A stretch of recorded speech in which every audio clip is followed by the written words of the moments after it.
Hi, everyone.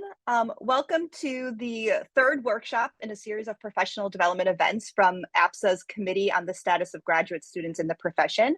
I'm Michelle Allendorfer. I'm the Senior Director of Teaching and Learning here at APSA, and I have the pleasure of being the staff liaison to this committee.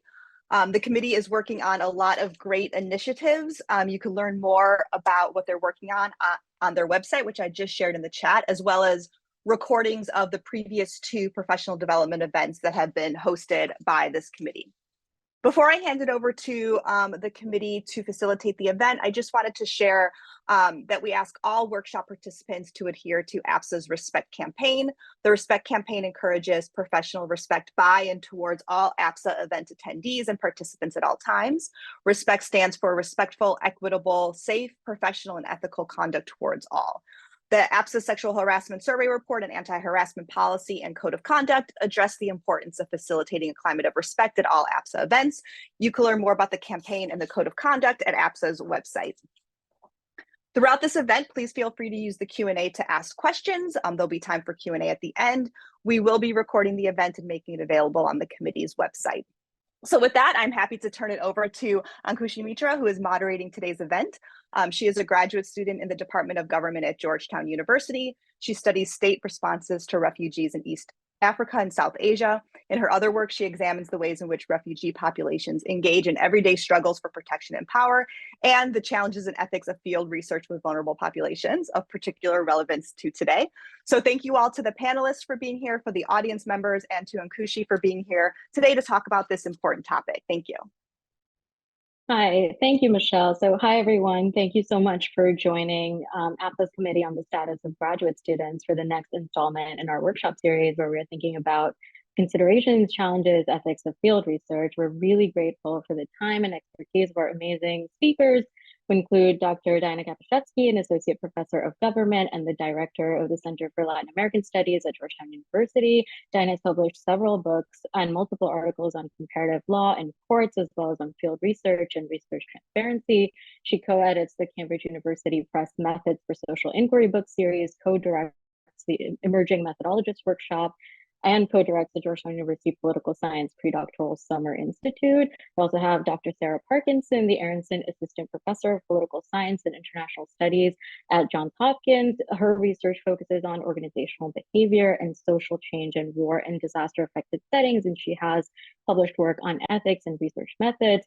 She's done extensive field work in Lebanon, Iraq, and Qatar, as well as shorter engagements in Tunisia, Turkey, and the UAE.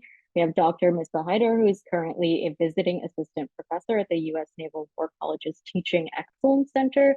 Dr. Hyder uses interdisciplinary research from international relations, religious studies, anthropology, peace studies, and ethnographic methods to interrogate how persecuted religious minorities persevere through hardship to thrive in humanitarian and service work. She's worked extensively with particularly the Ahmadiyya Muslim community, where she conducted 3 years of digital and in-person fieldwork in North America and Ghana. And finally, we have Dr. Estefania Castañeda-Pérez, who is a postdoctoral fellow at the Penn Migration Initiative, the University of Pennsylvania, and received her PhD from the Department of Political Science at UCLA. Her research investigates how Latinx communities experience the law through policing and surveillance systems and the consequences of these experiences for their racialization, well-being, legal consciousness. She has conducted fieldwork on the US-Mexico border and has expertise in conducting mixed methods research, including ethnography, in-depth interviews, original in-the-field surveys. So really grateful to have this amazing panel of experts with us today. We'll start with our speakers' prepared remarks and then transition to some discussion questions that the committee has prepared and questions from the audience. So with that said, I'll hand it off to Diana. Great. Thank you very much, Ankushi. Thanks to the other panelists and thanks to everybody for being here. It's obviously difficult to address the, oh, wait a second, let me share my screen. Okay, see it? Okay. It's obviously difficult to address the gazillions of issues involved in my ambitious title here, designing and conducting fieldwork, in 10 minutes. But I'll give you a little bit of an overview of some ideas that I've written about and taught about, and then maybe we can dig in a little deeper on whatever you'd really like to talk about during the Q&A. And Kushi, I know I'm over 10 minutes, so please just stop me at 10 minutes if you wouldn't mind. So what is fieldwork? Hang on, let me see if I can get this going. There we go. So what is fieldwork? So I've co-authored a number of things with Lauren McLean and Ben Reed, and this is the definition that we work with when we're teaching and writing. So we understand fieldwork as leaving one's home institution to acquire data, information, or insights that significantly inform one's research. So some types of fieldwork generate quantitative data, surveys and experiments. Other types of fieldwork are more likely to generate qualitative data, so images, text, audio, video. So observation, ethnography, participant observation, interviews, focus groups, oral history, archival research, those are more likely to generate qualitative data. Not everybody generates their own data when they write their dissertation. Some people use off-the-shelf data or mainly secondary sources. But increasingly, if your work is empirical, what distinguishes your dissertation and what will distinguish you on the job market is having generated your own data. So it's a good idea to begin to think through these processes. So what is fieldwork? What does fieldwork in political science look like? So one of the main messages I want to get across today is that fieldwork interacts with multiple aspects of the fieldwork process. So I wouldn't want you to go away with the idea in your head that all you do in the field is collect data or generate data. You think of fieldwork as sort of a step that interacts with multiple steps of your research process.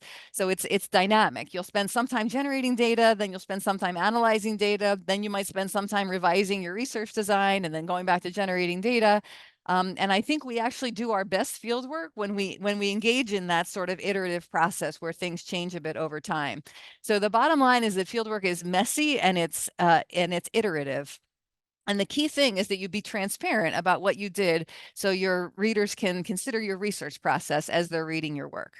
So fieldwork is really heterogeneous. It can differ along a bunch of axes. Different people who do field research have different epistemological approaches. It's conducted in lots of different settings, can be done independently, part of a large group. Again, it can occur at different stages of your research process, right at the beginning or maybe a final trip at the end, can last different periods of time, can entail lots of different types of fieldwork data collection methods. So this slide is in the slides. I'm not going to talk through it, but it's something you might want to think about with your dissertation advisor or whoever you talk about your work with, the ups and the downsides of long stays versus short stays. So continue to think about different types of data collection. One way that Ben and Lauren and I have thought about distinguishing between data collection is less interactive data collection and more interactive data collection.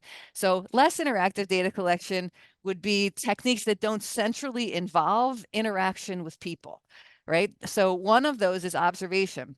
You start engaging in observation from the minute you enter your field site. You should be as observant as possible at all times. And if you are, you'll notice as all sorts of things that you could consider to be data, right?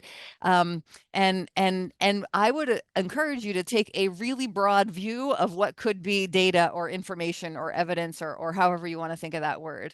The condition of the buildings in which you go to do an interview, or the amount of traffic that's on the street at one point in time during the other, or do people make eye contact in the street or do they not? All of those things can be data. They might be dead on data that help you with part of a specific part of your project, or they're going to help you interpret and contextualize the other types of data that you collect. So you're kind of a sponge from the second that you enter the field site.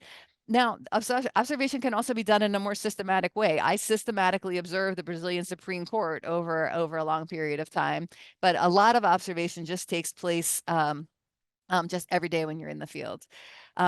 a side note on that, I would strongly, strongly, strongly recommend that you keep field notes regularly while you're in the field so that you can keep track of all the things you observe.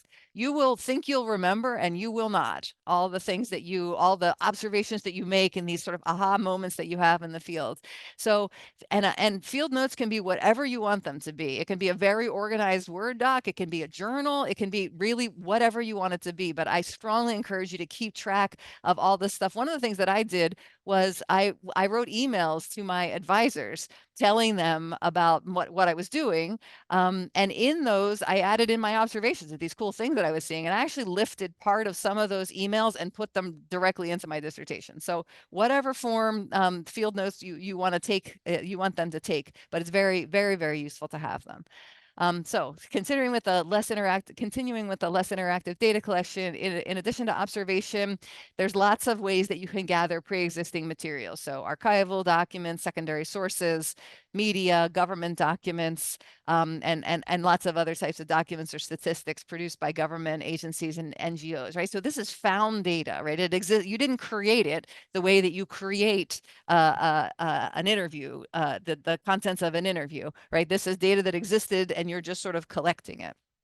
So that's less interactive data. We can compare that with more interactive data, which is data that you generate yourself or you co-generate through interacting with other people. So we might think about more site-intensive methods, ethnography or participant observation, and then interviews are probably the most common type of data collection technique that people use that scholars use in the field. Focus groups, where you get a group of people together and not only what they say, but the ways in which they interact are your data and your evidence and your information. Oral histories, where you speak about someone, about their experiences or the experiences of a community. It's an oral record of an individual's life or the story of a community.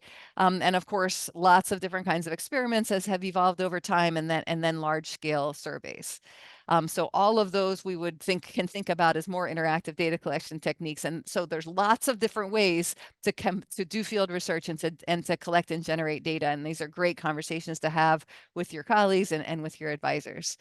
So as you're thinking about going into the field, you want to do a lot of thinking and preparation before you go, obviously, but it's a balance, right? You don't want to get so fanatical about prep that you put off going into the field indefinitely. And it's also the case that a lot changes when you get to the field. I'm not saying don't go with a plan, right? You definitely want to have a plan, but you don't want that plan. You don't want to keep putting off field work because your plan's not perfect, because your plan will never be perfect. And even if you think it's perfect, it will prove not to be perfect by the time that you get to the field. So just it's a balance. And again, people who have done field work can help you with that. So let's say you're going to the field this summer. So what are the kinds of things you want to be thinking about in the months and the weeks ahead of heading into the field? So there's a whole ton of logistical administrative prep that you can do. I'm not going to run through that. And that's a perfect thing to talk about with your advisor or somebody else who's done field work in the place that you're going. We're not going to talk about it, but I also don't want to downplay it. Some of the logistic administrative prep, you can avoid completely avoidable headaches because you've actually done your homework in terms of visas or a million other things. So you absolutely want to prioritize logistical and administrative prep before you go. In terms of more perhaps intellectual and administrative prep, you definitely obviously will need funding. I imagine that might be a topic of conversation we talk about later. And then security, if you're doing human participant research, if one of the ways in which you're generating data is through interacting with people, you will probably need to pass your project through an institutional review board. And everyone probably knows that's an office at your university that makes sure that you and your project are protecting those whom you involve in your project in the field. And I'm sure that Sarah will talk more about this, but I would just emphasize at the get-go that your ethical responsibility as a researcher neither begins nor ends with getting IRB approval. It's part of the process, but there are a lot bigger ethical questions to think about and wrestle with and navigate than what will come up on your IRB application. Lots more intellectual prep that you can do, digging into your topic, background research on your countries. When I was going to Argentina and Brazil the first time, I made a timeline of each. So it was a sort of a general political timeline, but I put in there all my Supreme Court cases that were going to be important. I also made a list of characters because at the beginning of interviews, sometimes there's some chit chat at the beginning, and you want to sort of be able to demonstrate that you understand what's going on in the country. So I wanted to understand what was going on legally and with regards to the Supreme Courts in both countries. So I made a list of characters that mattered to me, which were Supreme Court justices and who was the Attorney General and a bunch of other things. It was really, really helpful to have all those names sort of on the tip of my tongue. And you might develop a 30-second pitch, write out some of the documents you're going to use, write out some of the emails you might send. Think about letters of introduction, brush up on methods, think about your foreign language skills. And then importantly, reach out to people in the field, to other people who have done similar kinds of research in similar places. There's a whole big academic community out there for you to get integrated in, both at home and abroad. And you want to take advantage of that. And that's something you can easily do before you go into the field. So there's two more things I want to hit on that are a little bit more operational with regard to field research. So a critical aspect of preparing for fieldwork is developing a well-formulated plan for how you're going to carry out the research. So Ben and Lauren and I, with the help of a bunch of other people who taught on fieldwork before we, especially Melanie Cavitt, came up with this called the data collection plan.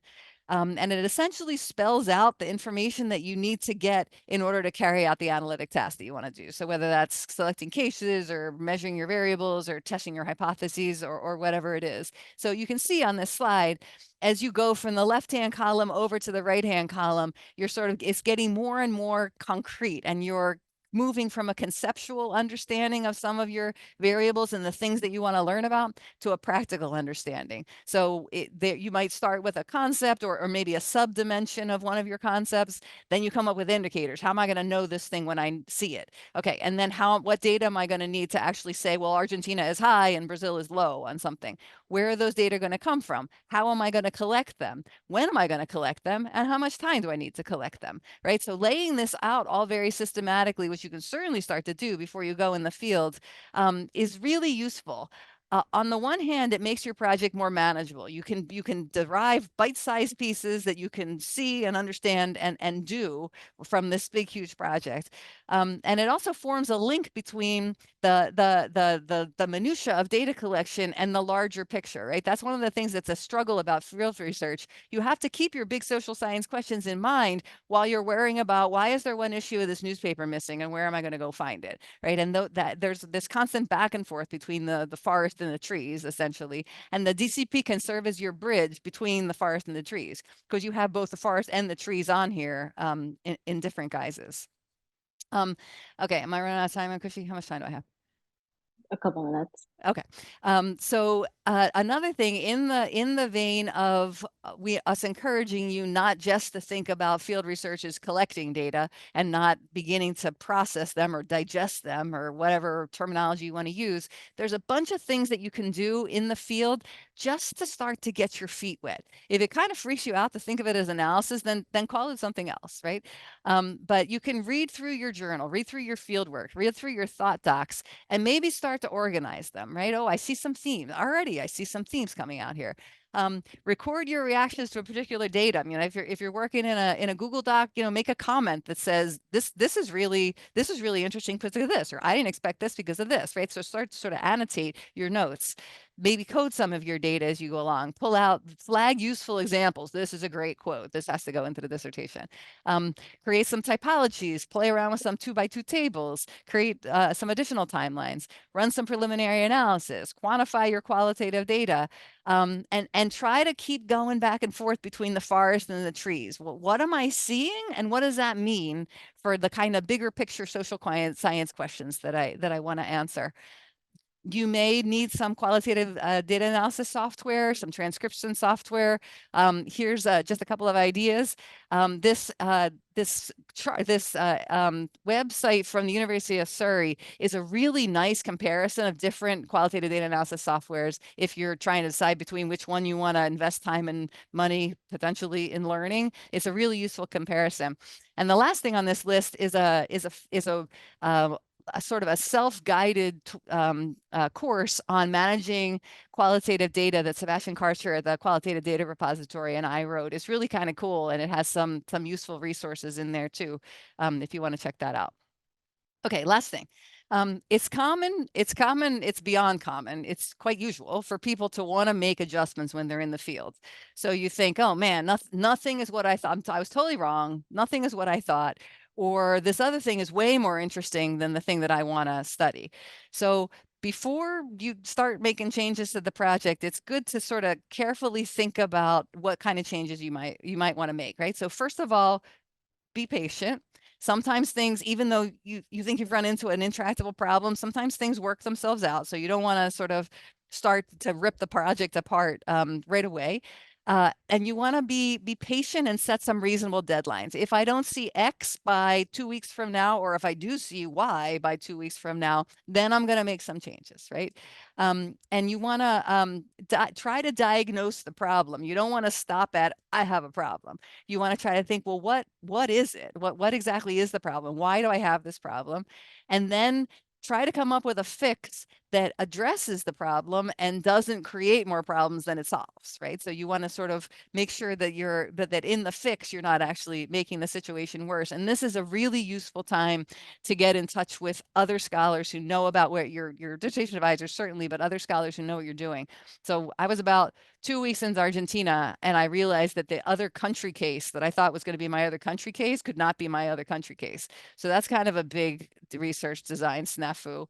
And I emailed the world and got some really, really, really, really helpful feedback on how I should think about choosing that second case. So there's a great table in your handout that's drawn from an article that Ben Lauren and I wrote called Dynamic Research Design. And it's a really useful table that kind of walks you through some of the steps that you can take to identify the problem or an opportunity, diagnose the problem, and think about how to respond. So hopefully that table will be useful to some of you. I certainly wish that I had it when I was doing fieldwork. Okay, that's it for me. Thank you, Diana. So let's turn to Sarah for a short discussion of ethics, safety, and positionality in field research. Thank you so much. It's a pleasure to be here. So thank you for having me. This is a set of topics that I love talking about. I'll sort of start with a preliminary why I think I'm on this panel in part, which is that in addition to doing sort of a great deal of field work for my work, the first project of which was on how militant organizations evolve over the course of wars, and shifted into looking at ethical communities of practice in conflict zones, looking at journalists, academics, and humanitarian practitioners. And now I'm working with first responders, so firefighters, emergency medical technicians, and search and rescue teams. And I can talk a little bit if people want in the Q&A about how I actually came to that last project. But what I have also done with Millie Lake is that we created a program called Advancing Research on Conflict. And we founded that in 2018, in part because very close colleagues of ours, Kate Cronin-Furman and Stephanie Schwartz, found that a lot of graduate students felt incredibly unprepared for the fieldwork that they were setting off to do. And Kanisha Bond has joined the staff of this particular program. And what we've done is made a real effort to sort of look at both the practical, methodological, and ethical in concert when it comes to fieldwork. So we do things like teach advanced interviewing techniques, but also teach first aid, how to negotiate practical issues, like if you come upon a checkpoint in your work, but also talk about things like trauma sensitivity in fieldwork and why that's so important. So part of my answers for the various questions and what I've been asked to talk about come out of teaching on these various issues. So on ethics, there is absolutely no way to talk about all of the various things that you need to be considering ethically as you prepare for fieldwork. But I can give you sort of a couple of core tenets, and then sort of a lot of this is up to you and how you handle it. I tend to think about ethics as an ethical sensibility. No one's going to be able to tell you a right or wrong answer when it comes to ethics. And actually, one of the things that we do at ARC is give people ethical scenarios that have come up in various fieldwork projects and talk through how they could be handled or how people have handled them.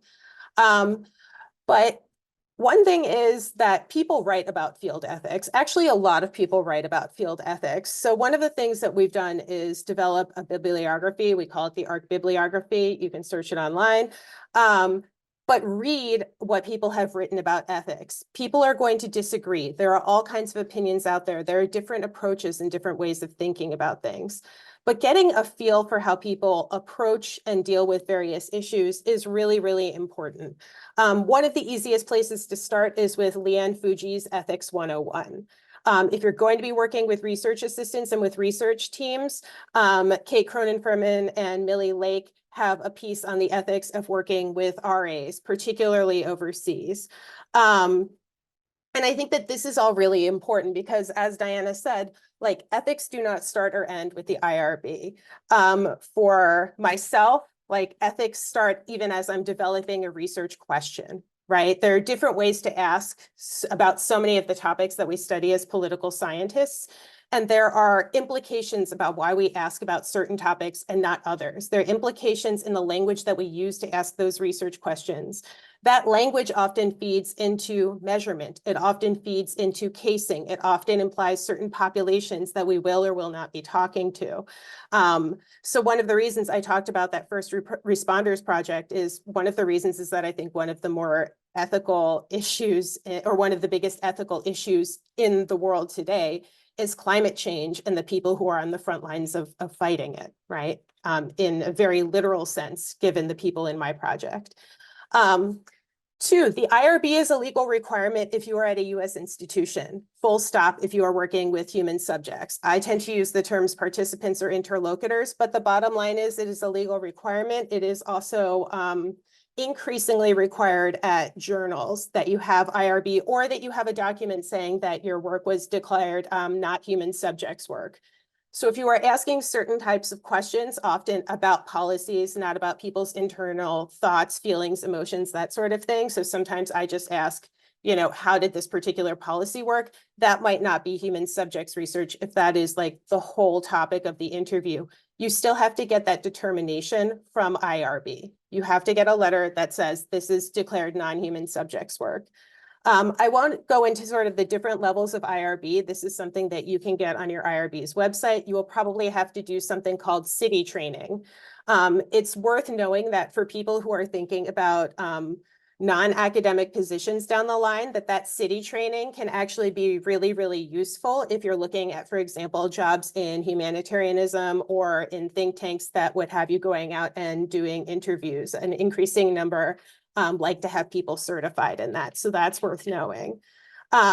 There are times in which a collaborative project, so if you are working with someone at another institution, whether a peer or a professor, actually requires you to have a deal between the two universities and IRBs at both of them. You cannot just assume that the IRB that you have is going to cover someone at another institution. For certain distinctions of research, for certain levels of research, that does not count. You all have to be covered, and all of the people who are on the all of the people who are on the project have to be on the IRB. So you will have to talk about, do you have research assistants? Do you have translators? You will have to prepare to get all of the documents, all of the protocols, whether, you know, a survey or an interview protocol. If you need to do those in translation, those have to be certified. So there is a huge bureaucratic lift to this. A lot of people see IRBs as being super annoying. I absolutely get where that's coming from. I have myself been deeply annoyed by IRB at times. It can also be a really productive experience for you of thinking through some of these issues. So yes, the online platforms are really annoying. Yes, a lot of universities have an incredibly medicalized IRB that is going to ask questions that don't make sense for the kind of research you're doing. I have found it really productive to get to know the people at my IRB, at my institution, to talk to them, to talk through things with them, to ask how to manage certain situations. and how to present language that is loyal to my project. I always think that it's important to have the language that is loyal to my project, as opposed to trying to like squeeze something into the language that you see on an IRB website. Your advisor will likely be the investigator on your IRB, which means that your advisor will have access to your data. It also means that your advisor is the one who is legally responsible if things happen.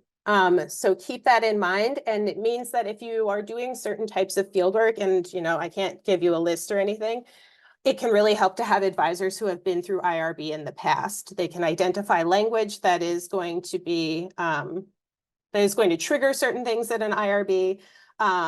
They can help you think through how to present your work, that sort of thing. Let's see, what else do I have here in terms of my notes? When you are in the field, sometimes things happen. Things happen that you can't control. I am of the mind that it actually is important to do what's called adverse event reporting. I have had adverse events happen in my research. At one point, I had someone ship me a box and it was intercepted. I mean, nothing was in it. It was like my clothes and maybe a DVD sort of thing. But it was intercepted and like ripped open by police, and my friend got asked about it. I reported that as an adverse event because it had to do with me being a researcher in this space. My thinking on this is that adverse event reporting helps us to think through various risks, to evaluate when things go wrong. It can be something as simple as like, okay, my box got opened. This sort of implies that something was going wrong. Or it can be, for some people, very honestly, like my translator was stopped by police and they talked to them and they interrogated them. And those are real things that happen to people. I think we need to be honest about when that happens in our work. It doesn't mean that we've committed research malpractice or anything, but that it's important for IRBs to know that things happen that are outside of control, because it can help them better guide other researchers. And I think that it can be really important to talk through that process if that happens to you. Ethics aren't just about the IRB. As Diana said, you should not be basing your sort of ethical bedrock on the IRB. They are fundamentally an institutional process that is meant to protect your university. Plenty of people have written on this. There are a bunch of articles on the ARC bibliography about IRBs and the politics of them. It's entirely possible you will have to go through an IRB process if you are not doing fieldwork within the United States, and even within the United States. For example, on reservations, there are IRBs for different native tribes or indigenous tribes in the US. The San people in sub-Saharan Africa have an IRB, but also different states have IRBs. They can work for or against you. They might charge you $900 because they're charging researchers $900 because researchers want to go to that place because people speak English and because the government allows them to do surveys. I would think seriously about that sort of setting, and if there are other places you can go to do research, in part because if there is a political economy around research, you're often also looking at a space that has a problem with over-research. And I can talk about that a little bit in the future. We do, like my institution has a requirement that I either have on-the-ground review or that I talk to it, or that I have sort of a certification from an expert on the country where I'm working. That might not necessarily represent an ethical engagement, right? What's really important to me is that I have the consent of the people with whom I'm working. I have gotten letters from various organizations with which I'm working, whether that is a conference invite or whether that is a literal letter from the Palestine Liberation Organization that I can conduct research with them. I think that is that is just bedrock for me, that people are aware of what I'm doing, why I'm doing it, who I am, what my funding is, especially in the region in which I work. And for me, ethics and methods are co-constitutive. So there are methods that I would not use in certain spaces. I'm very aware that spaces in which I have worked are over-researched, or on certain topics are over-researched. A lot of the spaces where I work, no one ever wants to hear the word resilience again. So when I hear of a grad student being like, I'm doing a project on refugee resilience, and I'm sorry if that's what you're doing, in certain spaces, people are so sick of that project. You should know ahead of time. And if you don't know ahead of time, talk to people working in those spaces to find out what those projects are. They exist in a lot of different spaces. And it's really important because people are exhausted and may feel obligated to talk to you when they don't actually want to talk to you, which is compromising consent. It also affects your data, right? It affects your data quality when people don't want to talk to you or have talked to 100 researchers before you, right? There are all kinds of stories of people going into a village in a country I will not name and being like, oh, you're a researcher, where's your iPad, right? That should give us all pause. So thinking about the arc of a project and how we start from a question and our methods and how that is going to be entwined with the particular communities, organizations, geographic sites where we work. Thinking about how we keep data and how we protect data and the people around us. And that's not just our interlocutors, that's also our research assistants, our neighbors, our friends, for some people, our families in the field, right? And what it means to have family in the field, what it means to potentially bring children to the field, all of this can shape our research and our ethical orientation. How am I on time? You have like a couple minutes. Great, okay. I won't go into this next point in depth, but I actually wanted to mention it because for me, it's something that is becoming more prominent and it deeply, deeply concerns me, especially in the spaces where I work.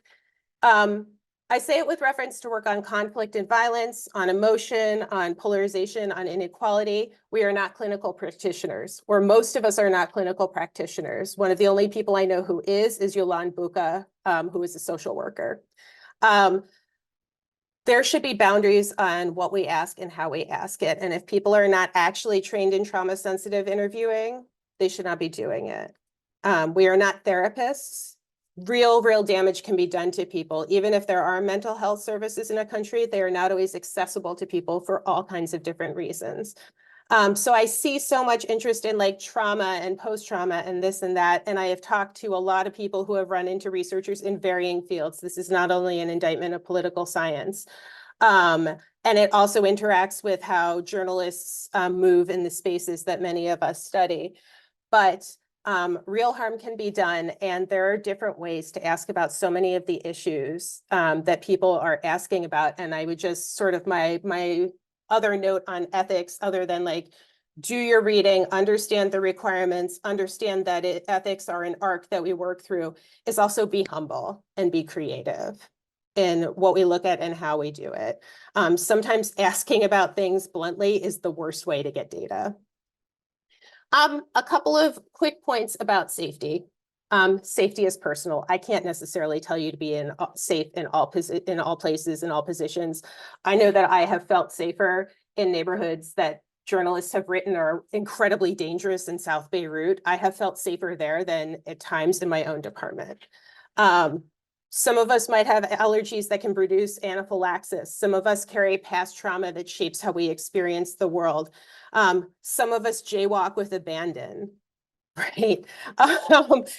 So who you are is going to shape your relationships and experience in the field. But there are things that you need to be aware of ahead of time. If you are someone who might experience anaphylaxis, like have those EpiPens, because you don't know if they're going to be on site where you are. More importantly, safety is relational. Your social networks matter, and that's not just with your interlocutors, although in my case, I believe that in many cases, my interlocutors are the only reason I am still here. It's also about your neighbors, right? A fight with a neighbor can make you so much more unsafe than any research question you can come up with, you know, with the exceptions for people who just want to get themselves into trouble. But thinking through your relationships with governments, with your interlocutors, with your RAs, with, you know, the organization that you're consulting for, people tend to think about like the big bad as being out there. But our relationships everywhere are what keep us safe in many ways. Safety situations change. You need to have a basic awareness of your setting. If you are not fluent in the language of the country in which you are working, you need to figure out a way to competently assess what things look like on the ground where you are. And that goes for the United States just as much as it goes for any other country. No dissertation is worth dying for. Period, full stop. You should know what the job market looks like. It's not great. You can always find a way to do a different dissertation. There is no reason to knowingly risk your life, whether or not it's ignoring an illness, whether or not it's risking supreme violence, or whether it's just going into some place where the odds are too high that something bad will happen, right? You know, knowing what healthcare facilities are available, knowing what it means to go to a country where there is only one way out through one airport that tends to be the first target in a war. And having a feel for places is really important. Discomfort is different from being unsafe. That can be physical, that can be emotional, that can be all kinds of different things. Living abroad for the first time can be really uncomfortable for some people. Going back and living with your parents to conduct fieldwork after you've been an independent human being for a decade can also be deeply, deeply uncomfortable. That's not necessarily unsafe, right? So I would encourage people to welcome at least some discomfort and the challenge of doing fieldwork without being unsafe. Like, if you know that you are going to get cholera from drinking that water, don't drink that water. Like the whole sort of like macho bro-y thing about like, oh yeah, I got dysentery. Like some people don't have the option of getting dysentery. And also why? I have a line here in my notes, like I'm extremely not into drink the tea and get sick. I think that my sort of punchline with a lot of this is, the last thing I'll say, there was a question about like navigating sudden changes. And here's the thing on that. Sit down and evaluate the situation. There's a huge distinction between things not working out the way you thought they would. Again, as Diana said, no research design is perfect. If you have a perfect research design and come back with exactly the answers and the data that you thought you were going to have, you have not done fieldwork correctly. Right? It should be messy, it should be challenging, it should be confusing, it should be frustrating, or it will be all of those things. But like perfect, neat little answers, that's just not politics. We're social scientists for a reason, and I hope that's because most of us to some degree enjoy complexity. Things not working out is fine. That can be generative. I certainly had that experience. You being in an unsafe situation is not fine. Right? And then the question becomes, is it a question of like sitting in your house for 3 days and like laying low and being quiet? Is it a question of moving to a different neighborhood or a different street? Is a question of cutting off a particular interlocutor? Or is it a question of getting on a plane? And I would encourage you to draw out some, if you are doing what people talk about is like, you know, risky research or whatever you want to call it, and I've certainly done it, like, what are your red lines? Those need to be out ahead of time because your risk assessments can sometimes change with information, but you can also get hooked on the like, no, I have to get data. I have to finish the dissertation. Like, I'm going to fail out of grad school if I don't get this one interview. Like, no, you won't. I promise you won't. So don't make choices like that because they're ill-informed and they're pushed by a discipline that has perverse incentives. That I think people have sort of bought into and that have harmed them. So backing away for a day or two in the context of social science, like nothing in a little like petri dish is going to die because you backed away for 2 days, right? Take a moment, evaluate, do something else. Maybe take a 3-day vacation someplace else because you might need to decompress and just get sort of reset your brain. Yeah, that's what I have for now. Thanks so much. Thank you, Sarah. So let's turn to Misbah. Hi, everyone. Thank you so much to the grad committee for inviting me here. I am going to start my remarks by basically saying that I almost said no to coming onto this panel because I thought, why me? right? Why are you asking me to be on this panel when compared to some of the giants of fieldwork who just spoke before me, right? Whose names I've known, whose books I've read, whose, you know, work I have like idolized in regard to fieldwork. I've always dreamed of being, you know, Diana, right? Of like, you know, being that kind of like doing that kind of fieldwork and being so so immersed into my fieldwork.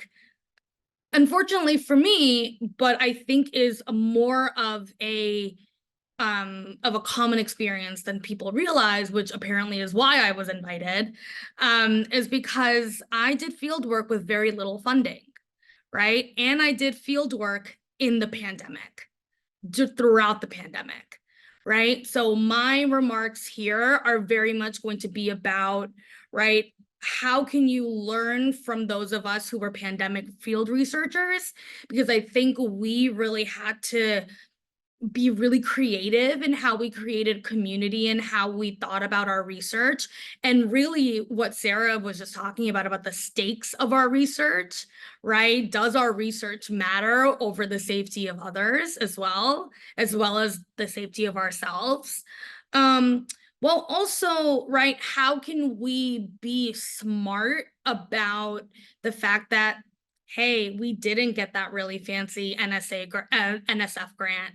We didn't get a Fulbright. We didn't get a variety of other types of grants that people we think of who do ethnographic work. They get those grants, right? But we didn't get those grants. Therefore, we're not able to do ethnography, right? And how to be able to challenge some of those perceptions that do exist, right? And I definitely had to face when I got the rejections. Also, if you are rejected from an NSF grant, I just recently found an article that I will post into the chat after my remarks that said 94% of the political science NSF grants are given to quantitative researchers, experimental researchers, and formal theory, right? So if we are looking at who might get grants, right? These kinds of really big grants that we'd be looking for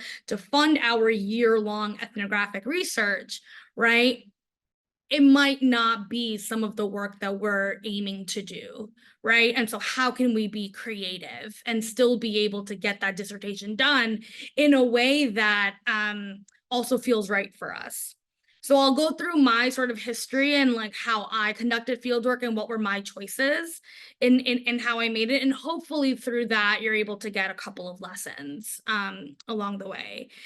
So my first field site visit was in December of 2019. And I was like, okay, great. I did a one weekend of an incredible field site research, and that ended up being sort of the qualitative, we called them what were they called? Qualifying papers. So it became sorry, I'm dog sitting. It became the sort of basis for my qualifying paper, which allowed me to go through my qualifying exams, and then became like a cornerstone chapter for my dissertation, right? So this one field site visit really allowed me to build up a lot of theory that I was then able to build on throughout the rest of my dissertation. And so I was really, really hoping that I could then go, you know, in the summer and then all throughout 2020 and 2021 to be able to conduct my fieldwork. And obviously March 2020 happened. I was in the middle of writing my paper. I was in the middle of studying for my qualifying exams. And, you know, I obviously knew that I wasn't able to do the kind of fieldwork I would have wanted anymore, right?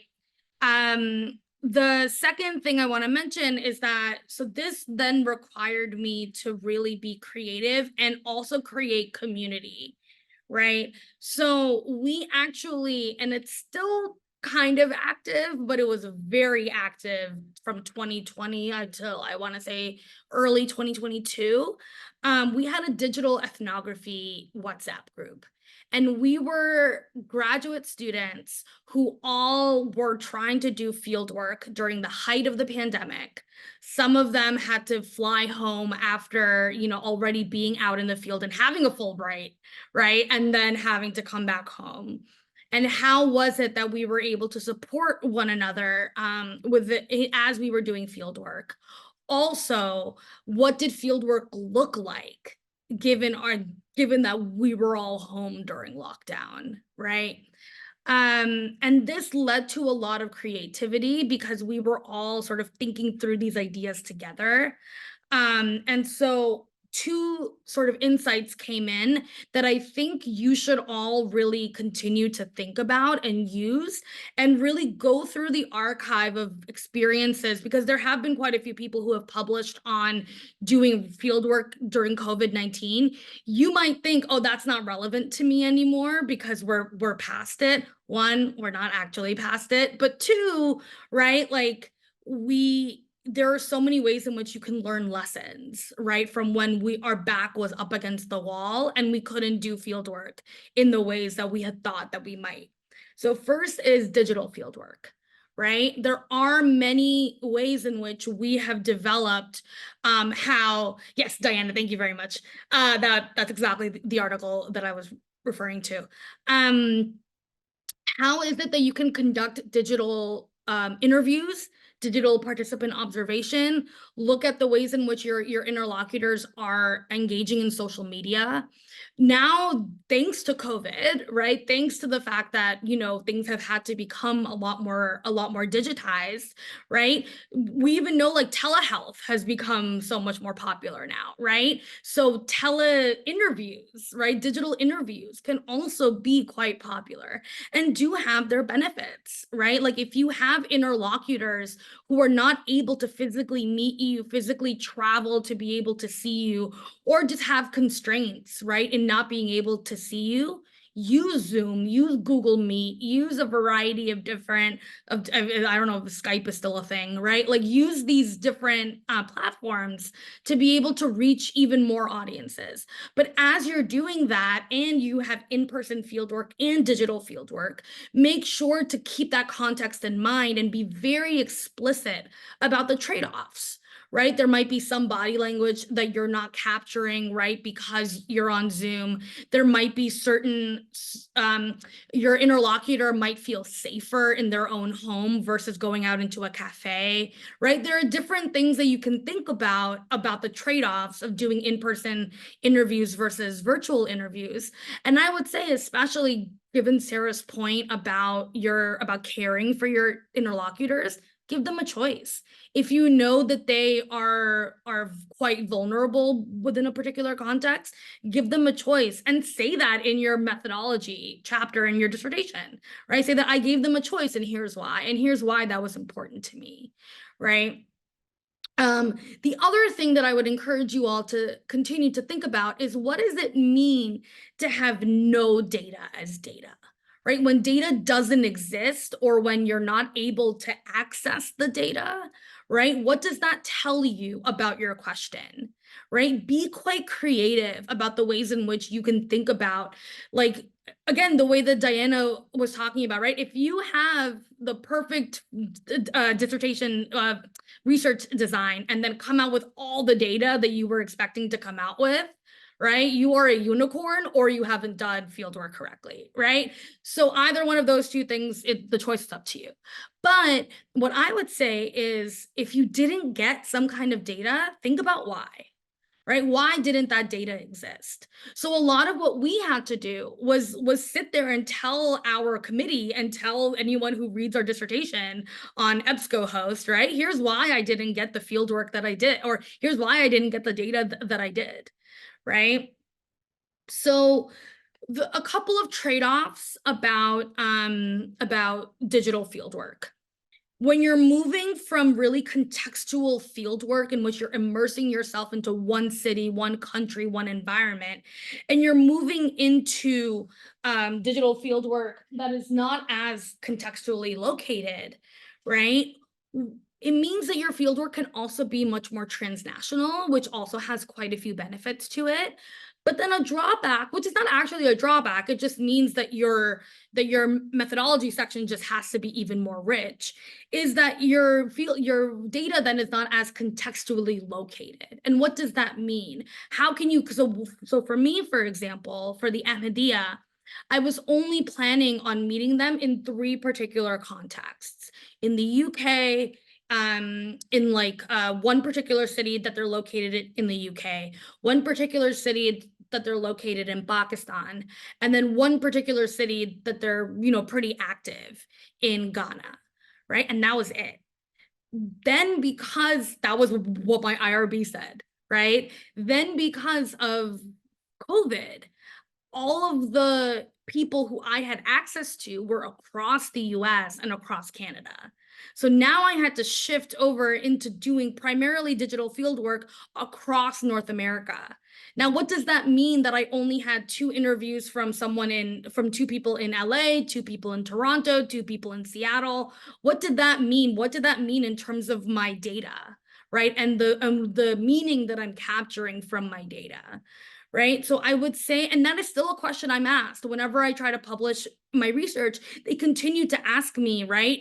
Well, you're talking about how context is important. Tell us what it means that you met people all across North America through the digital sphere, right? So these are opportunities. Thank you. And so finally, so digital fieldwork. Then the second thing I want to talk about is how I didn't use the funding. So for funding, I only received, so I went to UC Irvine. I only received small grants from certain institutions that we knew would fund fieldwork, right? It was the Center for Global Conflict, Global Peace and Conflict, and then the other one was on peace building, global peace building or something like that, right? So I got small grants from both of them every year, and 1,500 here, 1,800 there, 2,000 here, 2,000 there. And then it sat there for 2 years because I wasn't able to use it, right? I used it for my Otter AI, for my transcription services and things like that, but I only had a couple of thousand. So all I could do before I had to graduate and lost funding was I had to do a short-term trip to Ghana in 2022, and that's all I had.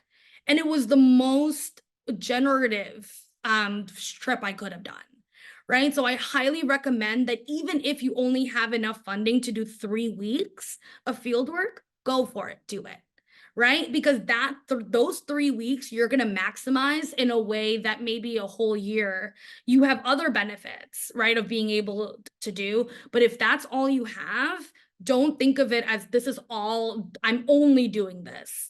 Think of it as that I get the opportunity to be able to do this, right? And so the final thing I want to plug, since I'm on an APSA panel, is that the way that I was able to maximize my fieldwork was because on day 1, I went to a professor who was a graduate student at the Indiana University in Bloomington, who's now a professor in Accra at the University of Ghana. He was a former student of a faculty member who I met through the virtual 2021 APSA Methods Cafe. She heard that I wanted to go to Ghana and that I was interested in the Ahmadiyya, and she was like, oh, perfect. I have a former PhD student who is teaching in Ghana in Accra. Here's his name. And then I was able to connect with him. So go to these kinds of events, get to know, right, who might know whom, because you never know what former PhD student might exist in some other country, and you're able to then really build up your fieldwork.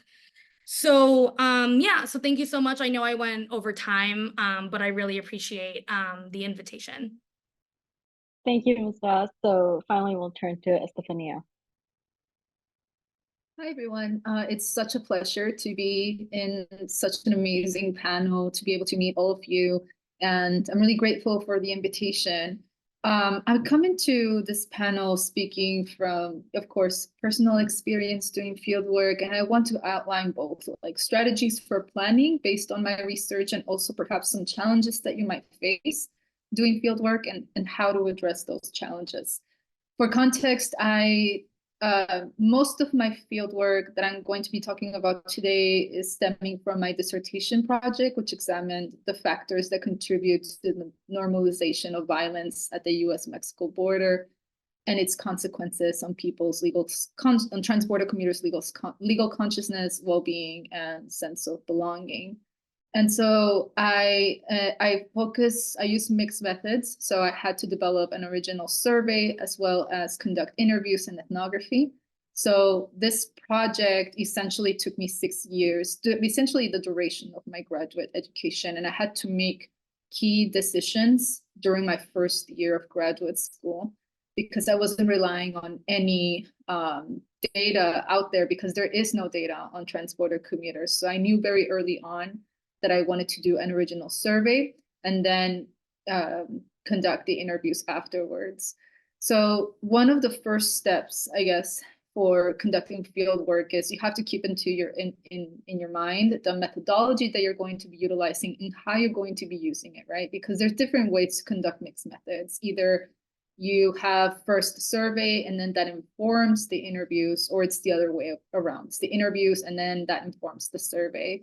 And each method has its drawbacks, especially because you're going to have, there's assumptions that are made based on one method over the other.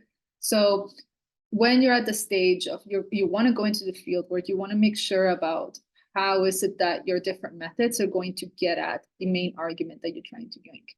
My methods were also multi-sided. So I conducted my research in Tijuana, Ciudad Juárez, and the Ambos Nogales region. When you're doing multi-sided field work, you want to think about the intention of it, right? So in my case, I wanted to do a comparative analysis on these different locations. Other people might be interested in seeing like, how is it that, when you're thinking about doing multi-sided work, you want to think, how are these different locations similar or different? Why are you utilizing?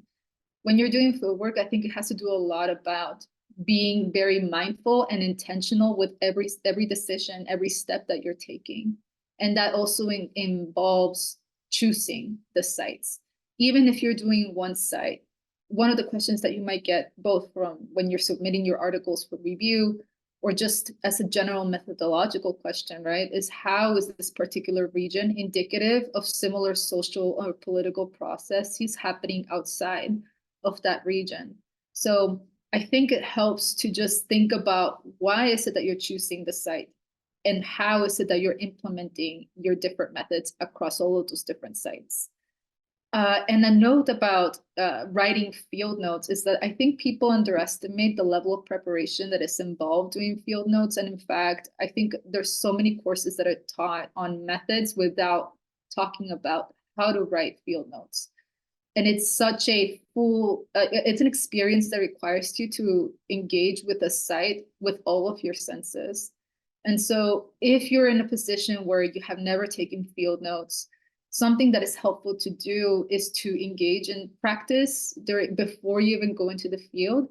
I know that there's people that teach courses on qualitative methods, and some of those like class homework assignments is to, like, let's say, go to the park or go somewhere and write down what you observe, and then people sort of give you feedback on that. So it is important, and I think something that was mentioned earlier is that when you're in the field, so much is happening that sometimes people forget about all of the different elements that they observe that might be very, very useful for their qualitative analysis.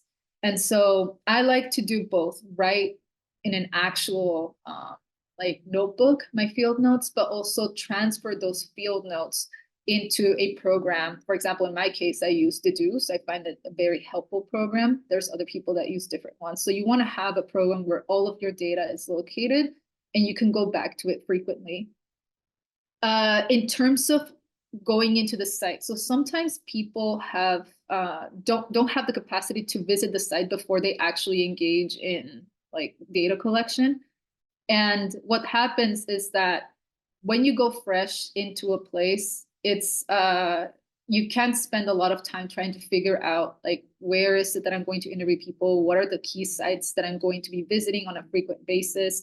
So there's a lot of planning involved in that. And there's different ways, different tips that I think can help give you sort of an awareness of the different spaces where you will be doing your research. On the one hand, is obviously connecting with people that are from that region, whether it is nonprofit organizations, community members, people that you might already know from there that you can connect with virtually to just give you a sense of the field, right? But beyond that, some steps that I took was first, like I read local newspapers. So I'm from Mexico, so I already know Spanish. So I was reading what was happening in that region. That gives you context into some of the social political issues that are arising in that region. I also read up on the history of those cities that I was visiting, because part of my study was to understand how local context also impacts how violence becomes normalized at the US-Mexico border. So all of the 3 different regions that I chose have different histories of how local communities experience the border. Now, it doesn't mean that you have to read 5 history textbooks. It's good to just have some context of what are some of the key historical moments that might have shaped the outcome that you're interested in, right? But beyond that, something that I've been doing recently is, going on Google Maps and essentially seeing like the layout of the city, and also just clicking on the different like streets that you think you would be doing most of your research to get a sense of what does the space look like. There's also YouTube videos where people post like what does the city look like, or like in my case, my fieldwork was in a very specific region of the border, which was at the port of entry. And what was helpful is to look like there's people that take video of like what it's like to cross the border, or what are some of the shops around, and that gives people, for example, like an idea of what to expect. Because if going into a place without having gone to it before you do your data collection, again, it can take time to get used to the space. But if you have an idea of what do the streets look like, what are some of the sounds that I'll be exposed to, that sort of thing can give you sort of a little bit of more confidence in navigating that space. But again, it's not until you go to the actual place that you really are engaging with the environment around you, right? But these are just some steps that you can take to be prepared. People have talked about today, like a lot about like fundraising, and I can't emphasize enough the importance of fundraising. Throughout my graduate years, every other year I would apply for a different grant, whether it was through APSA or internal grants at UCLA. It's just that it's a very important factor, right? And the amount of grants that you have can obviously amplify the type of work that you do, but it can also limit, because if you don't have enough funding, it might be tricky to stay for a prolonged period of time. So it's really important to every year have like a spreadsheet of deadlines with all of the different funding sources that you can apply for throughout the year, and just keep applying, because you need to have enough funding to do fieldwork if you're doing it in person. Some of the challenges that I think are important to address, I have 3 primary challenges. I think in terms of analysis, if you're doing mixed method, you have to think about how you're going to incorporate all of the different methods together, because each method has a different way of addressing a question, right? And this was a key challenge for me for the dissertation, because it was more of a process type question, but I had quantitative data that I had collected. And so some chapters, for example, didn't get at the variation that I was trying to capture. It was more of what is the process of crossing the border and what are people exposed to, versus in other areas of my dissertation, it was talking a little bit about like the different vulnerabilities that people experience based on their social identity, gender, for example. So you want to think about how you're going to incorporate all of those different methods. And then again, when you're doing mixed method, you have to make key decisions about which method you're going to utilize first. Because again, if you go in for, in my case, I didn't have that like actual data from transborder commuters, because there's not publicly available data, whether it's government sources or anything. So I had to decide what was the main method that I was going to utilize, and then build on it using another method, right? So you have to think about how is that sequence going to happen, and that ultimately affects also not only the data collection, but the type of data the type of results that you're going to get from the decision that you make. I think another challenge is challenges based on gender. So being in the field, you have to be mindful about perhaps the different vulnerabilities that you're going to be exposed to. And this was particularly the case when I was doing field work, because I didn't feel comfortable, for example, interviewing people of the opposite gender for me in sort of secluded spaces, right? Initially, because after COVID, I had to conduct all of my interviews virtually. But you know, the tricky part about doing ethnography is that sometimes there is this tendency of like, you're in the field and then, you know, you're talking to someone and then you want to interview them. But because there's these challenges that you might face, you have to think about what are some sites that you feel comfortable doing the interviews because of the gender vulnerabilities. And then how does that play out when you're doing interviews both virtually, right? And so in my case, I ended up getting a different phone number and a different phone to connect to participants, because I didn't want people to connect with me with my personal phone, right? I also got a different email just to keep all of that correspondence separate. And that way I felt a little bit more safe doing that field work. I also avoided doing field work in the evening. I did it mostly during the day, just because, again, I was in a space that there's a lot of insecurity. Even though I'm from Tijuana, I'm used to that border space. I have to think a little bit about how am I going to navigate space as a woman in places like Ciudad Juarez and in Nogales. In many ways, my identities did limit me, the type of interactions that I could have, where I could conduct the interviews. But that is something that I'm very transparent about when I'm writing about my work. And this is sometimes the reality of what it means to do field work as a woman. So you have to think about how to plan for those things ahead. And in terms of, I'll try to wrap up a little bit because I know I'm going a little bit over time, but facing violence or context of inequality in the field and interacting with vulnerable populations, I think first and foremost, again, it's important to make connections with local organizers, community members, nonprofit organizations who have been doing the work for years. I think we have a tendency to, interact with them only for the purpose of collecting data. But I think part of what it means to be an engaged scholar is to ensure that we're in dialogue with people that have been doing the work for decades, and to make sure that we're not just extracting information from local communities, right? We want to make sure that it's not only ethical, but that the work that we produce has the capacity to support the work that is already being done on the ground by both community members and people that work in nonprofits or civil society organizations. So it has to be an experience where you're interacting and consulting with people on the ground. I also think that you want to constantly communicate with your advisor to make sure that, again, you're talking about your findings, but perhaps any ethical issues. Oh. But you may be seated. Sorry? Oh, okay. Anyways, I'll wrap it up real quick. So that, if anything arises, then your advisor knows what's happening. And then you want to make sure that you want to decide how is it that you're going to collect the data, whether it is if you're interviewing people in a situation where there's violence, you have to make decisions about, are you going to be recording it or just going to write down the notes of those interviews, right? Because in my case, I was doing everything virtually after COVID, but I did not cross with my computer. I did not cross with my phone, because if I crossed the border, I didn't want my my cell phone to be taken away, right? So I had to think ahead how to interact with surveillance institutions at the border. And that's why I decided to not cross with any technology.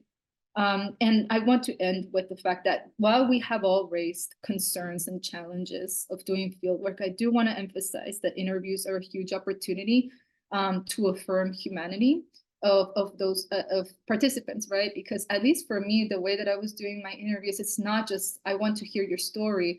It was also connecting with participants on a personal level, because for one, I'm also somebody who has crossed the border throughout my life.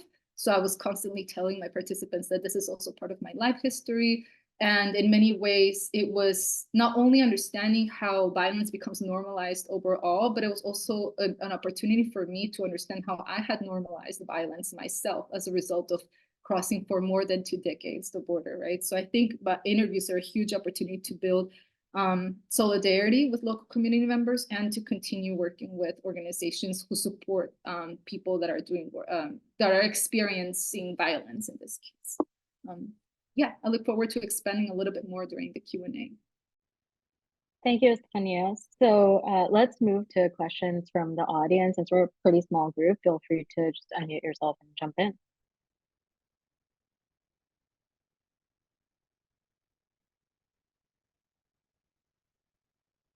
Okay, so the grad committee has prepared a couple of questions, so I'll start us off with that. So one, we've already touched a little bit on the fact that situations change in the field pretty quickly. The trajectory of a project can be changed when the prior expectations are not panning out or research plans don't go as we thought they would. So given the resource and time constraints that graduate students face, what would you advise in terms of how to deal with abrupt changes in the trajectory of a project?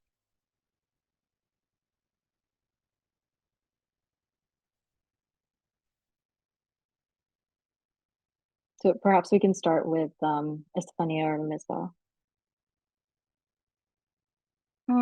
I think it's so important to keep communicating with your advisor to see what changes can be made, right? Like in my case, I didn't have to make abrupt changes to my work just because I wasn't doing field work right when COVID had happened. I had a couple of months to devise a new plan to interview people. In this case, it was just through Zoom. But I think it's important to just communicate with your advisor to see what options you have. I know some people had to completely change everything, and that impacted whether they were going to graduate on time. And maybe Misbah can talk a little bit more about that. But in my case, I think it's important to just make sure that you're getting guidance, that you're not just making these decisions on your own. Yes, absolutely. I would say both guidance from your advisor. For me, my advisor was pivotal. I was always in contact with her. She really helped me come up with other plans.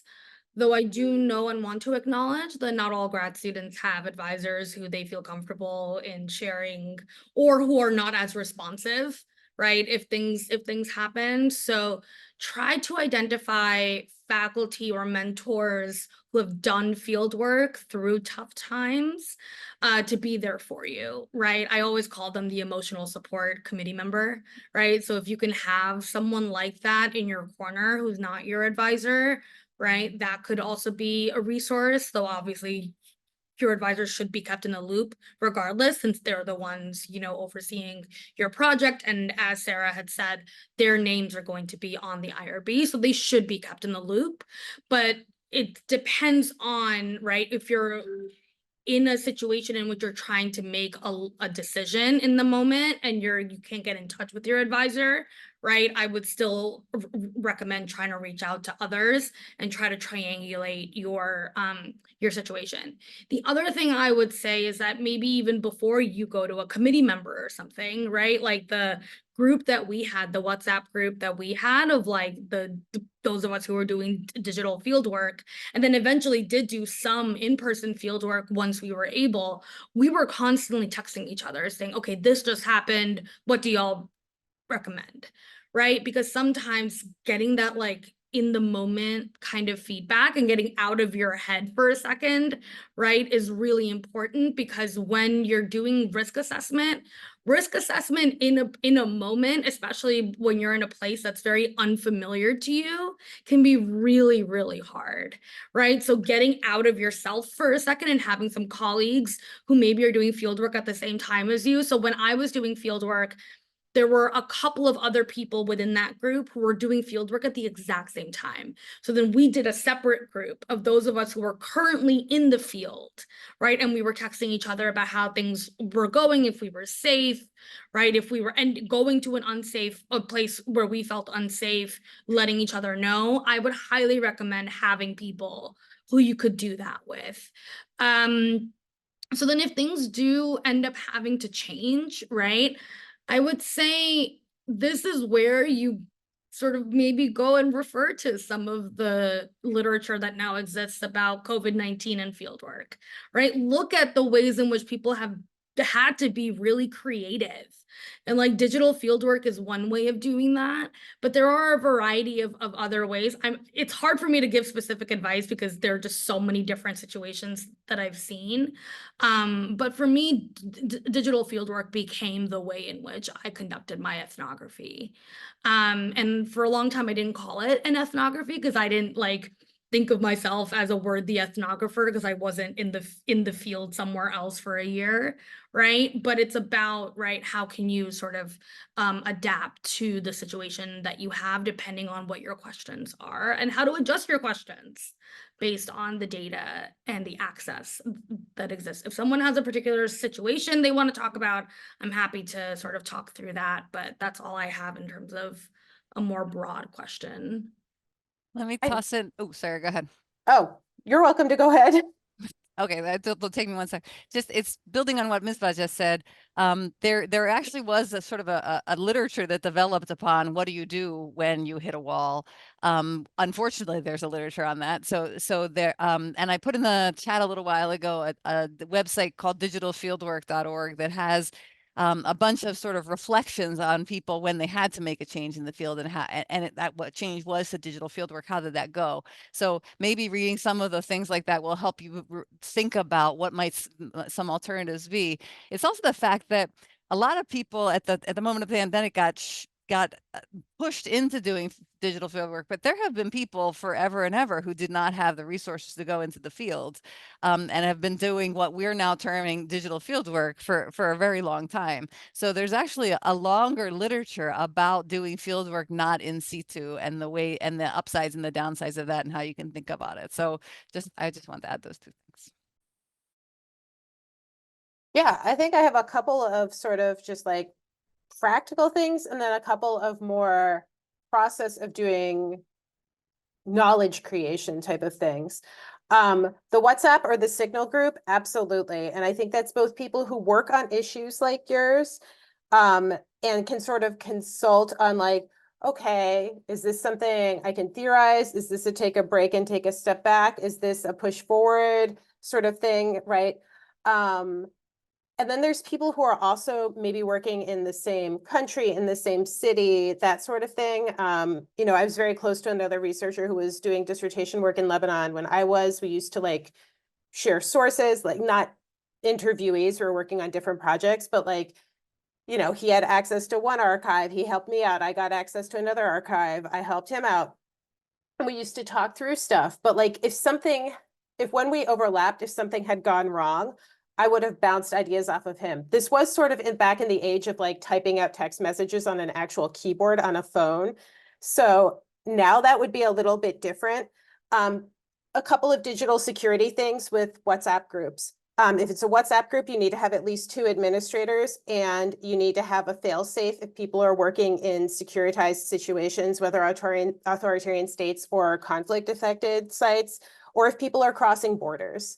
Never forget that the border search exemption is a thing when you're entering the US, and that especially for non-citizens, your phones can be searched or you can be denied entry. So just like make sure that you're logging out of things if you're talking anything sort of about research that someone who is not embedded in an academic world might just not understand. Let's put it that way. Put disappearing messages on Signal, right? Like use this technology well, but also understand that like it can be used against you by people who do not care what the reality of what you were doing in those talks were, right? You can expose people if a phone gets taken. So that's sort of like the practical stuff, but like absolutely consulting with people who have worked in various field sites and people who work on similar topics and be like, has this ever happened? How did you handle it? Kind of thing. We teach a session at ARC that we call like reciting, which is like something has made it unfeasible to continue in your field site, and go through sort of an evaluation of like, okay, at the equivalent of what scale is this a problem? Is this a like, I can't work with this organization anymore? I've had that happen. I scrapped a chunk of a project because I could not work with this organization because it was doing unethical stuff. I actually wrote about that for Denver Dialogues. Denver Dialogues is another really, really good resource for those of you working in like the international sphere. It's out of the University of Denver. But you might still have a bunch of a viable project if you have to be like, I can't use this interlocutor anymore. I can't work with this interlocutor anymore. I've certainly done that. Someone threatened me. I did not talk to him anymore. That meant that I did not walk through a whole neighborhood in one of the places I was working because I felt threatened. But I had to take a step back and sort of recover from the initial threat and then be like, okay, what happens now and how do I handle this? But sort of figuring out once you calm down, make sure you're safe, if there's some sort of like security incident, and then like, okay, what happens now? I will make a huge plug here for even if you are not, even if you don't consider yourself as doing ethnography or as an ethnographer, taking really good field notes can give you something to fall back on. I am never doing only one project at one time because I sort of operate from the like, even in the most friendly of spaces, things can go wrong for all kinds of things, including like you have a health incident and have to fly home. Like I know a lot of people, and as we get older, like sometimes this becomes more likely, but like something happens and you need to go see a doctor and you might not want to do that where you are, including in certain places in the US. Like, again, the field can be the US. The field can be your home country, right? The field can be the neighborhood next to your university. The field can be digital, right? You can be unsafe in a digital space. Let's also like emphasize that. But doing that evaluation and thinking through what is the scale at which this affects me and how can I recite to something that is going to give me a similar data that allows me to think about things in a similar way. Am I incorporating this into the research project itself, like as well? Because some of these moments can be horrible, but can also make you see dynamics in a new way. And that's not to say go out looking for stuff to go wrong. You know, there is more than one graduate student who experienced a horrific set of earthquakes in Turkey last spring, right? Sometimes you just stop for 2 months because the catastrophe around you means that you actually have to stop and be a human, right? And then you can figure stuff out later on. It is okay to stop and be a human sometimes. Like I understand that funding's an issue. I understand that grad school's an issue. We also have to like live with ourselves at the end of the day. So I would encourage you to respect your own humanity in terms of like, what can you control? What can you not control? How do you evaluate the situation? What does it mean for your research in terms of how it shapes it, where the places you're conducting research are, but also how you're thinking about it. Great, thank you. So we have a question from Cecilia in the chat. Do you have any recommendations or advice about pre-dissertation fieldwork? So any of that panelists, feel free to jump in. Do it if you can. That was exactly my answer. If you can find the money to be able to do it, all of everything that you do subsequently will likely be stronger and richer because of what you learned that you were able to use to inform what you do subsequently. So if you possibly can, it is absolutely worth the time and the money. Great use of a small grant. Grants tend to beget grants. So if you can get a small grant, whether from internal to the university, and don't just look at grants from your department, like look at area study centers, look at, you know, conflict centers, look at race and inequality, like all of that. Get a small grant, go for that 2-3 weeks, build some context. Think about how people respond to like certain words, terms, ideas that you're having. and then come back and write a bigger grant. But grant, like money begets money. It's not necessarily a fair aspect of academia, but it's empirically pretty accurate. But also like you will think better about measurement, about how to do interviews, about how you want to situate yourself in the field, about how you fit into the field in terms of your own positionality, if you can do that research. But like, I also respect that not everyone has access to that kind of funding. Misbah, you want to say something? Oh no, all I was gonna say was basically what Sarah also said, but also I know quite a few people who went to field work in the summer after their first or second years, and then they were the ones that in my department who got those big grants, right? Because they had the ability and they knew, and their project had changed, right? It's not as though their project stayed exactly the same. Their project had still evolved and it still changed, so it doesn't mean you have to know what your project is from your first year. But being able to get some fieldwork exposure at the beginning will really allow you to be able to talk that talk during big grant time, which is honestly something that, because my project had drastically changed and I never thought I was going to do fieldwork. I thought I was going to do a very, very different project. I wasn't able to do those smaller trips prior to the dissertation stage, and I think that is part of what didn't allow me to get some of those big grants. So I would definitely recommend doing that. Just real quickly on the question of grants, so whatever you do, don't reinvent the wheel and start creating your own list of funding sources. There are really good search engines out there now, and a lot of times there are there are universities where the graduate division or the graduate school or whatever it's called has a search engine that is not closed to everybody else. It's just sort of hanging out on the graduate division website, and anybody from any university can use it. So there's a bunch of really good ways to generate big, small, all different kinds of grants from different kinds of sources. So if anybody can email me, we at Georgetown, we actually went through and found a bunch of them and just put them on our webpage. So I'm happy to send the list or just point you at our webpage if that would be useful to help you get the funding. Thank you. So I think we have time for one final question. So from Fatima in the chat, in cases where fieldwork data diverge from hypotheses due to context, how do we adjust the hypotheses, justify through context, through which we see change? How do we frame that? And how do we publish that? So this was a fraught one because everybody tells you you're not allowed to do this. And Ben and Lauren and I apologies for continuing to mention my co-authors, but practically everything I've written on fieldwork has been with them. And so we really struggled with this because we did a survey of field researchers, and one of the things we asked them was similar to what Sarah and I have said before, all of us have said before, did your project come out the other end exactly as you went to the field with? And of course, everybody said no. And so then you put that together with the idea that you really can't change your field, your research design after you start collecting data. Okay, so what happened there then? And so that's where this article that I mentioned before called Dynamic Research Design sort of came from. And we struggle with that question. How do you change the fundamentals or a small part or something in between of your research design while still staying methodologically rigorous and still not only staying methodologically rigorous, but staying methodologically rigorous in a way that you can convince others that what you did was methodologically rigorous, which matters. And so the answer is a complicated one. The answer is yes, but the answer of how you go about it is complicated.